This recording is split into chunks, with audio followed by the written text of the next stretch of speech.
His skin is white just like a ghost, thick Irish roots and his blonde hair. And he sounds like a Chicago superfan, a music nerd with a collection of CDs from here to there. Yes, Andy Dare is in Chicago, interviewing and barbecuing. It's the Andy Dare Show. It's the Andy Dare Show. Hey everybody, thank you so much for checking out the Andy Dare Show. This is episode 127. I'm joined by a cool dude, Spencer Tweedy, from the band Tweedy, which is a side project of the Wilco frontman Jeff Tweedy, which happens to be Spencer's father. And yeah, he's a real original drummer. He's real young. He's only 18. He's got a whole bunch of future ahead of him.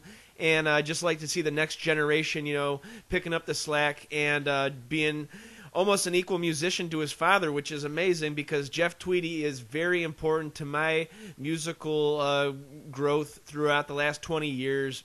I mean, coming from that first album, AM, to the double album Being There, then getting into art rock sounds for the next few albums, he really he took a lot of risks. He put his he put a lot of stuff out there, and it got a lot of love sent back to him, and he's still doing it 20 years later. Wilco will be playing a set of shows this December, too. They're doing like 6 shows in a row, I believe, at the Chicago Theater, so do check that out. And yeah, it's a great interview. Stay tuned. I also wanted to give a formal shout-out to Jacques and Gabriel Barron, the two brothers who own Resistance Pro Wrestling for the last 3 years now. And yeah, Billy Corgan, he left the Resistance Pro Wrestling about 2 weeks ago with a couple tweets, and yeah, it was kind of shocking. I mean, they put a lot of effort into this thing, and I guess the reality show did not pan out, or they're still waiting for it. And yeah, so Corgan then gave a more detailed description of why he's leaving on his website, smashingpumpkinsnexus.com. And it's interesting. I'm sure it seems like it was all amicable. And yeah, the Barron brothers still do a great thing. They have a new promotion out in January called Animals. And yeah, I mean, they're not exactly sponsors, but they're friends to the show. And I will be promoting the different events that they do still. But yeah, it's sad to see Billy go, and of course it's going to be sad to see Jesse go too. But yeah, Pumpkins, Billy is the most busy person I've ever met, and yeah, he's a freak of nature. They just announced a show on Monday morning for Wednesday night, for Black Wednesday night, so 2 days notice. The tickets sold out within a minute, and I tried to get them. I couldn't get them. Here's hoping that I find something, maybe a miracle worker on Craigslist or something.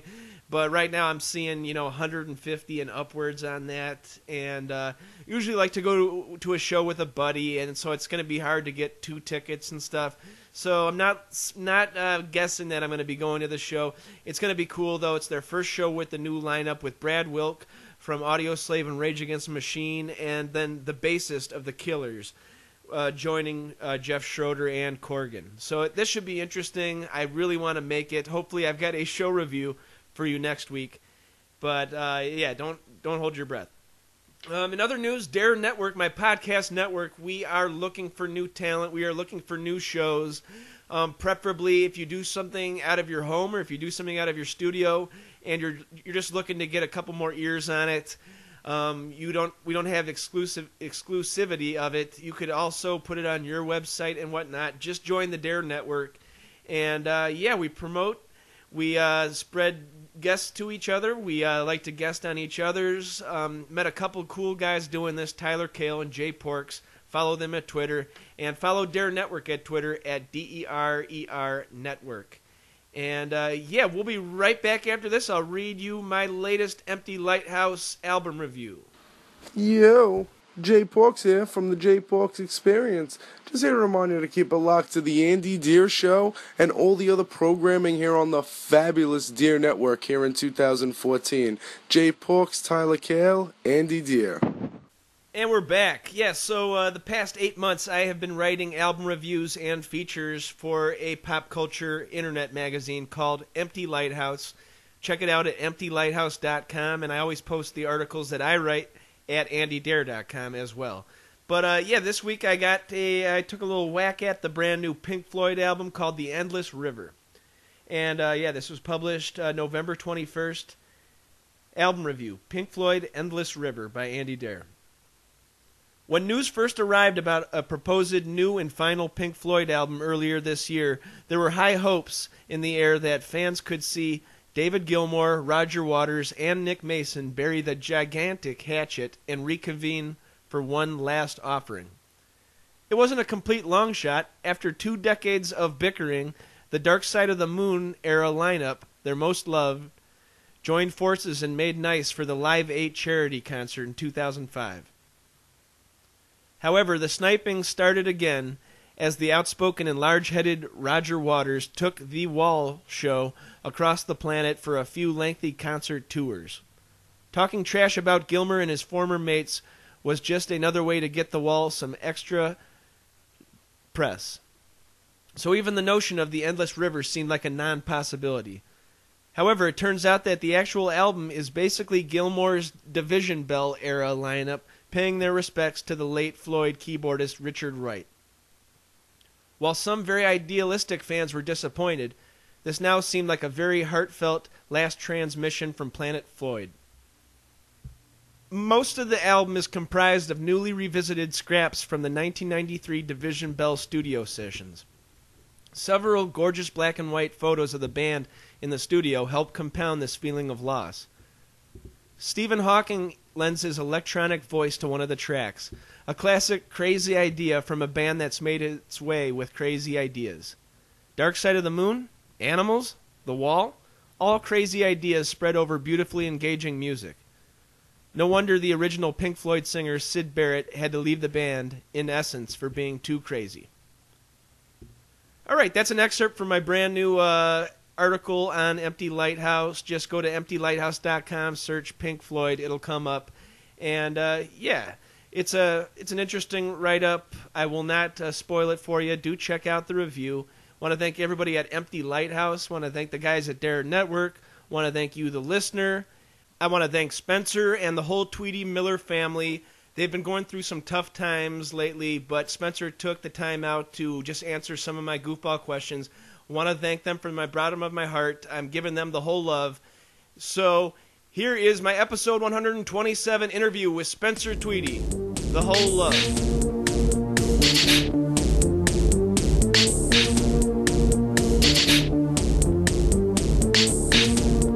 Thank you so much for checking out the Andy Dare Show. This is episode 127. I am joined by an awesome drummer, Spencer Tweedy. How you doing, man?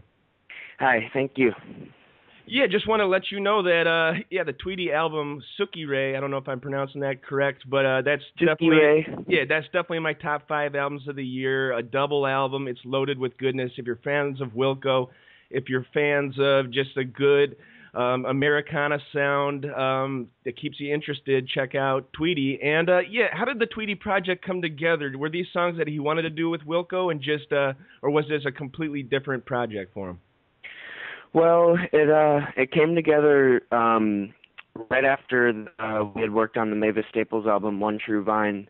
That was in 2012, and we basically made that entire record, just the two of us. And when that was finished, my dad wanted to keep on working on some songs that he had, and we just didn't really stop doing what we were doing. We pretty much just stayed in the studio and kept on recording, except instead of making songs for Mavis, we were making songs for just ourselves or for my dad.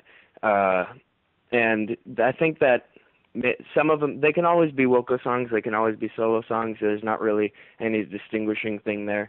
But in this case, it was just sort of happenstance that we had already been working together, and a lot of members of Wilco were making records of their own at the time, so it just felt like the right fun thing to do.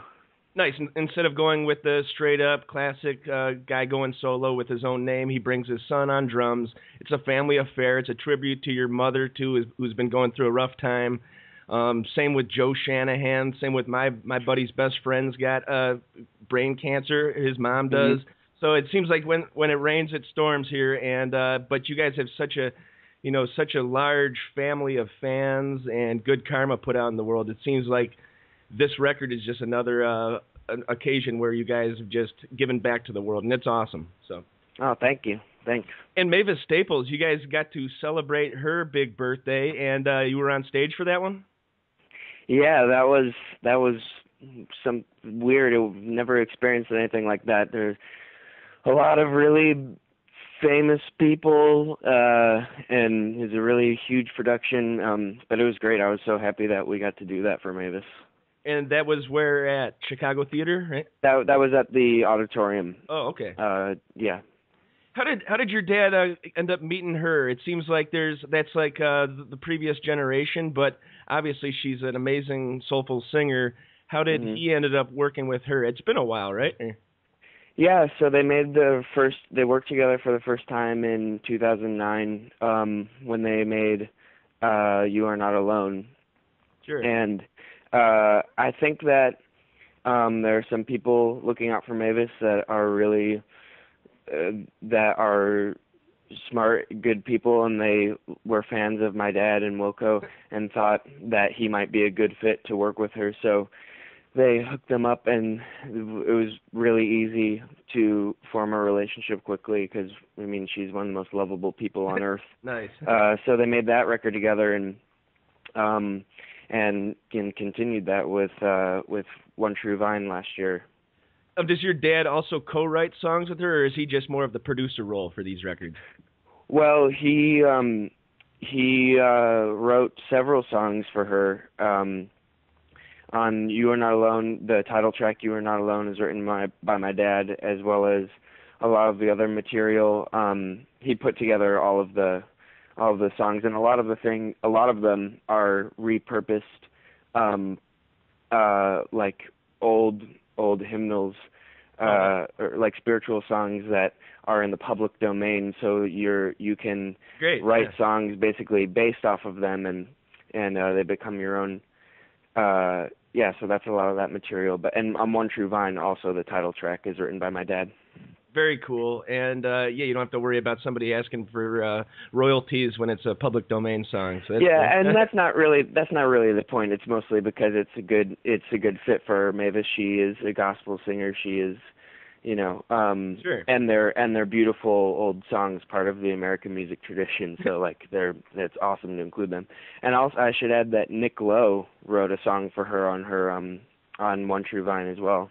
Oh, that's really cool. Does he know your dad? Are they friends? Or?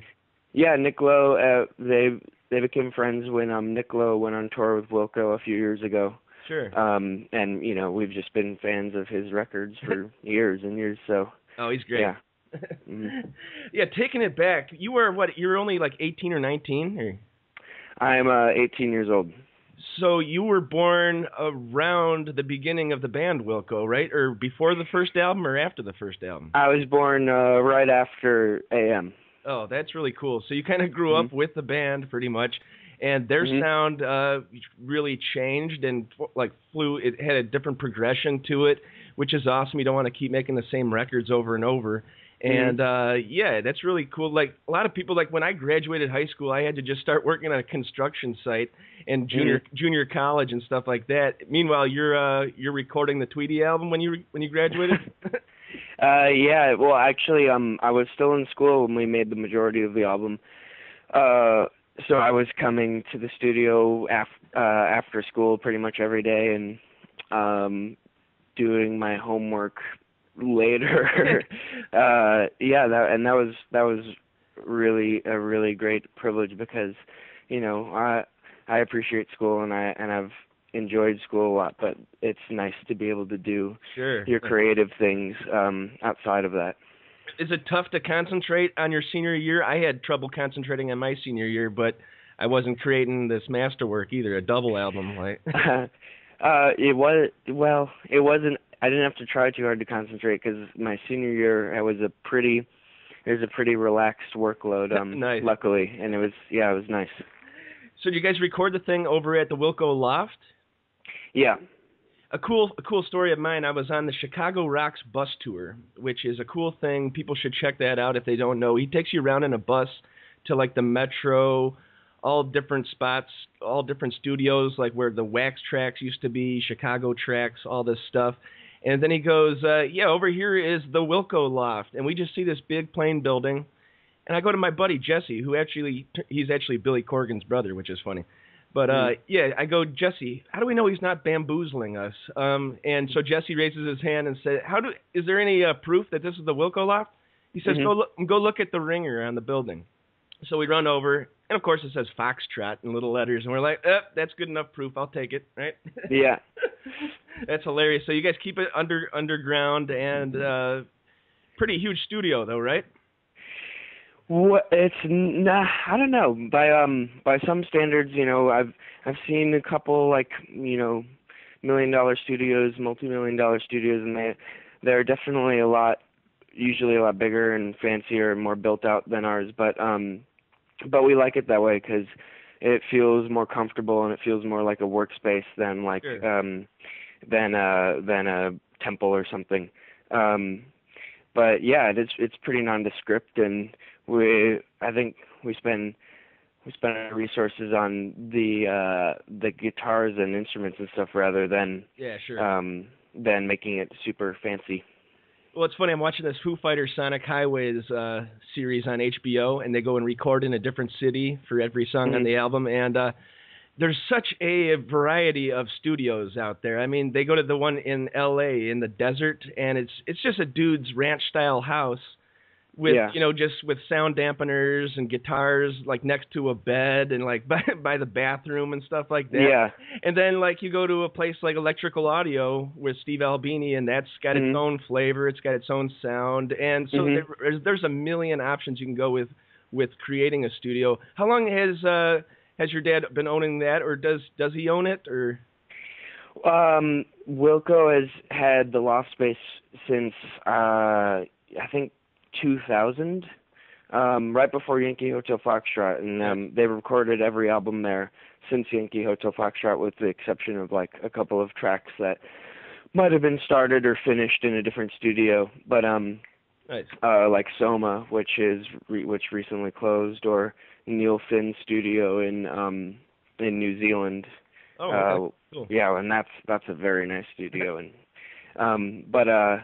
yeah, so it's been a little over a decade, and it's changed a lot in that time. I remember being there when I was like 6 years old when they first got it, and it was pretty much just like a cigarette smoky bar stained couch and Mackie board and some guitars. But today it looks a lot different. It doesn't smell as much.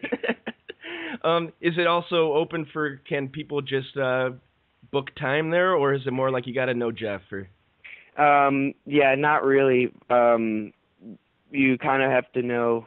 It's pretty much only open to friends of ours, of our family, or cool. People who Tom Schick, who has engineered both of the Mavis albums and the most recent Wilco album, and Sukierae. So who we work with a lot. It's kind of like his home turf now. So clients who Tom gets, we usually bring over to the loft to record. He's the gatekeeper, kind of. That's cool. Yeah. Nice. How about this? Like early memories of the band Wilco, like Jay Bennett. Do you have any memories of him? Rest in peace. No, I don't really.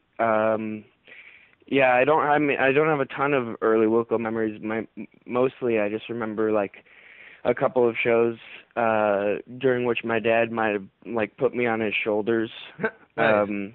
In fact, I just saw a picture of that. Somebody emailed me a picture of that this morning, which was kind of weird. But yeah, no, I don't exactly know. Well, it's kind of cool. Like your dad met your mom. She was a talent buyer for all these different venues. Is that correct? Yeah, So that's really cool. Yeah. She worked at a ton of Chicago bars, and she's friends with Joe Shanahan, who you mentioned earlier. But like the Cubby Bear, or what other places? Yeah, the Cubby Bear, the West End, and then of course Lounge Jacks, which was her main thing for a little over 10 years, I think. And unfortunately, that place is gone now. But so she met my dad first when she booked Uncle Tupelo. Okay. For I think the Cubby Bear in Wrigleyville. Sure. That's awesome. Yeah. Very cool. It's a musical family, a labor of love, the Tweedy album. Is there any word of another Tweedy album, or are they going back in the studio with Wilco? I know they just released the box set too. I think both.